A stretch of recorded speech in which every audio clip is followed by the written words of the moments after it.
Welcome to Top Trending, home of the most interesting and shocking videos. During this installment, we take a look at 10 of the most shocking moments to be caught on video.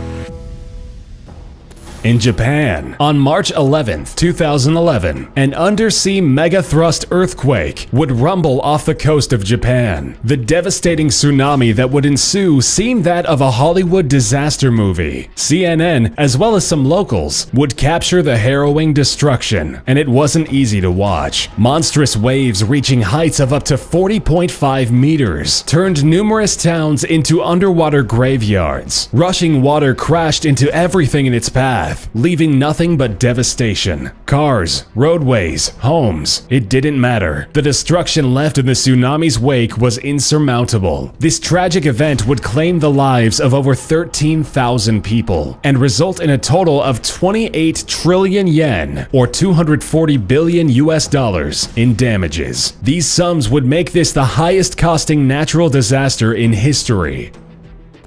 On August 23, 2010, disgruntled former Philippine National Police officer Rolando Mendoza hijacked a tourist bus in Rizal Park, Manila, Philippines. The bus carried 25 people. 10 hours into the standoff, police would arrest Mendoza's brother after inciting him to open fire upon the hostages. The driver of the bus escaped, declaring everyone is dead as he was rushed off to safety. After a long and dangerous gun battle, Mendoza and the hostages lay dead, with several others injured. After investigation by both the Philippine and Hong Kong governments, both inquiries came back stating Philippine officials' poor handling of the situation was responsible for the loss of 8 hostages, and the situation was widely criticized, claiming it to be bungled as well as incompetent, resulting in the Hong Kong government issuing a black travel alert for the Philippines.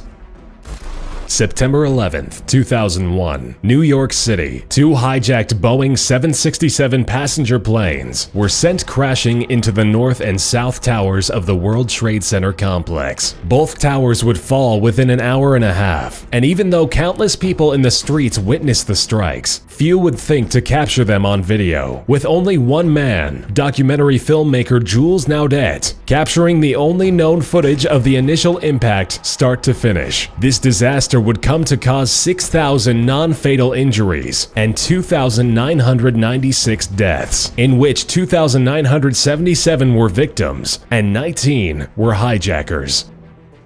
April 29, 1992. There was a riot on the streets. Tell me, where were you? Lyrics to Miami by Sublime, a song written about the South Central riots following the acquittal of police officers on trial regarding the police brutality and racism backed by video evidence. The result, a 6-day riot, bringing with it loots, arson, injury, civil disturbance, and deaths. 11,000 arrested, a little more than 2,000 injuries, and 53 deaths. These routs would be the largest riots the United States has faced since 1967, with property damage around $1 billion. The rioting would come to an end after members of the California Army National Guard, the 7th Infantry Division, and the 1st Marine Division got called upon to step in and handle the situation. After obtaining a search warrant for the Mount Carmel Center, a compound owned by the religious group Branch Davidian, the last thing the ATF expected was a full-tilt firefight, but that's what they got during the 51-day siege of the property, ending when the compound caught fire and collapsed, in which 76 people, some pregnant, aging 1 to 55 years of age, would die. Autopsies of the dead reveal some women and children died from skull injuries. Other children found locked in the brutal throes of death, oftentimes consistent with cyanide poisoning, as well as other causes such as burning of CS gas. Autopsy reports also go on record stating that at least 20 Branch Davidians were shot, including 5 children under the age of 14.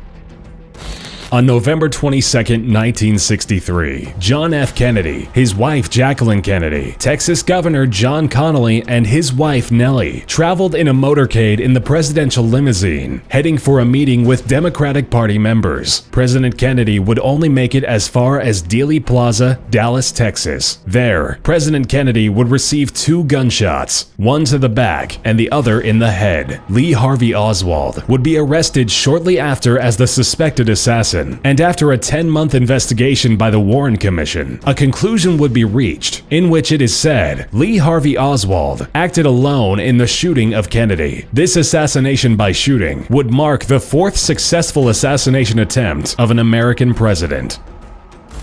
As if straight out of a movie, wanted felon Jordan F. Romero would take police on a high-speed chase before shooting himself in the head on national television. In 2012, Fox News was broadcasting the case of Romero using news helicopters from Phoenix, Arizona affiliate KSAZ-TV. As the chase came to an end, Romero fled from his vehicle on foot, leaving local anchor Shepard Smith, who is notorious for his car chase commentary, with little to say, except, I don't know, look at this, he's just running. Oh my, well, it looks like he's a little disappointed. And it's possible he could be onto something. Suddenly, Romero puts a handgun to his head and pulled the trigger. As gasps filled the Fox News control room, the broadcast went out, horrifying thousands of viewers.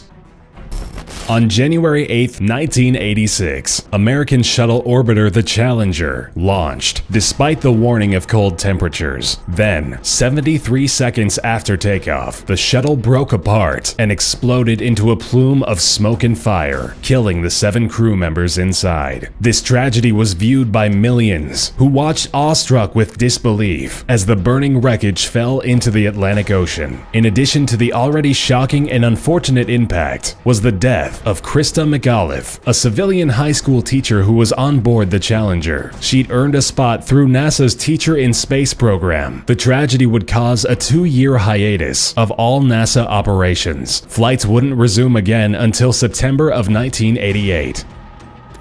Getting away with murder isn't easy. At least it shouldn't be. But if you're O.J. Simpson, it appears to be just that. Millions of viewers tuned in to watch the trial of alleged murderer O.J. Simpson, which unfolded live on TV, resulting in an amazing display of mockery of America's judicial system. Prior to the trial news, cameras would cover a very slow-speed chase involving Simpson, in which began the start of his infamous antics soon after. The trial took place over a 12-month period, during which many questionable occurrences happened. OJ's defense team, led by Johnny Cochran, was able to convince the jury of his innocence. The evidence presented spawning the famous line, "It doesn't fit, you must acquit," in reference to the glove Simpson supposedly wore while he killed his wife. Somehow in the end, OJ was found innocent and was set free, proving once again, a little bit of fame and a lot of money just may be all you need in life.